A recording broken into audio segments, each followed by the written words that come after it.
So hopefully the sound here is not too affected, but the little fuzzy thing fell off. So microphone, I don't know how it's going to work. We'll have to see. Um, oh man. So what to talk about today? Well, I'm done with a narcissism thing, I think, because I don't know.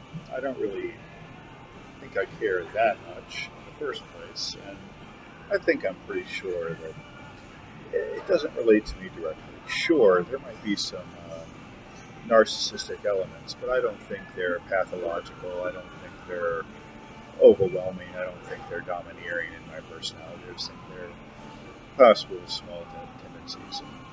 And, I don't think necessarily any more than anyone else has, or needs like that. But what I was thinking about is about the concept of truth. Like when somebody says, the Bible is true. Well, what does that mean? Because if we're talking about verisimilitude, relationship to known reality, many aspects of the Bible are not true. Pretty much nothing historical before the time of David is even remotely true. It's hard to say exactly what it is and isn't. Did Abraham ever exist? Did Moses ever exist? Did the Jews ever walk in the desert for 40 years? Did they ever live in Egypt? Did they, all of those passages are at least suspect, if not just outright wrong. And then, of course, there's the 7 days of creation and the early material before Abraham, all of which has a very mythic quality. So, in terms of verisimilitude, did an Adam and Eve actually live in a garden called Eden and have three sons, Cain, Abel, and Seth? Unlikely. But could it have happened? Well, I mean, proving a negative is extremely difficult, if not impossible. So it's impossible to say that it didn't happen. But we can say that there is no credible evidence that such people existed outside of this one account.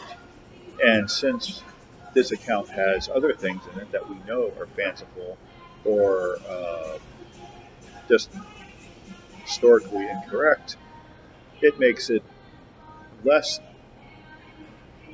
useful as a sole piece of evidence for such a thing. So, when someone says the Bible is true, what is it that they mean?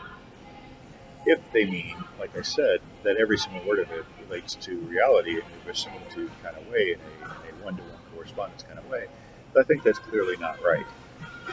Uh, Even the stuff in the New Testament dealing with the apostles, we have no direct evidence of any of them or any of that material occurring. Uh, there was a group of scholars, I don't know, 20 something, 30 something years ago called the Jesus Project, and they looked at all the evidence that they thought uh, for the existence of a real historical Jesus. And I believe they came down on the side that a real historical Jesus did exist. Now, these were liberal scholars, so they weren't so invested in the atonement and in the salvation story and in the deity of God, Jesus. Um, but they were looking at the historicity of the historical Jesus.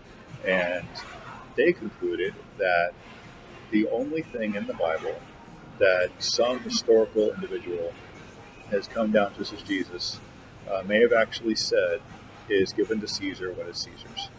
Now, I am certainly no expert on languages, not languages like Aramaic. I'm not an expert even on the ones that I know, like English and French. Um, so I'm definitely not an expert on a language like Aramaic that I don't know a single word of. But apparently that phrase is in Aramaic. And apparently in Aramaic, it has like a pun quality to it, or a rhythm to it, or poetry to it, or something. Some kind of quality that means that what is in the Bible was not something that was in Greek and put into Aramaic or something like that, but actually something in Aramaic. I wouldn't know. I haven't got any idea how that kind of determination is made. But that's what they say anyway. And that's what they said is the one thing. I think that's a little extreme for my tastes. I think that even if the particular lessons and parables and stories attributed to Jesus were not necessarily original, in other words, they could have been things that prophets and storytellers and whatnot had been saying for generations. I think that there are at least things that this historical Jesus almost certainly said or referenced in some way or another. I don't think that I quite think that the historical Jesus would have existed, and his followers would have just made up whole cloth things that he said from just from other sources. Like I said, those things may not have been his original stories. It may have been stories that were passed down, stories that you heard from a rabbi, or stories they heard in some other tradition. And that's okay. I mean, that's how these things work a lot of times. Is people tell a story, and the next generation picks it up and tells that story, and the next generation picks it up and tells that story. And, each generation maybe tweaks it slightly for their own generation and for their own point of view. Okay, so, that's how stories work. So, I do think that there was a historical Jesus, and I do think that, at least in terms of telling the stories and stuff, he did those things. Now, the miracles, the divinity, look, those are ultimately going to be a matter of faith. There's just no way around that. Either you have faith that some version of these miracles, some version of these miraculous events happen, or you don't. And that's the end of it. I mean, you can't really argue that there's evidence for them because there isn't. And again, saying that there's no evidence for them, therefore they're false, is not really how things work. They're doubtable because there's no evidence, but doubtable does not mean that they didn't happen. Okay, so when someone says, the Bible is true, do they mean that the overall spiritual significance and story in the Bible is true? I.e., that God has a special relationship with humanity and seeks to reconcile humanity to Him. That this God is all good and cannot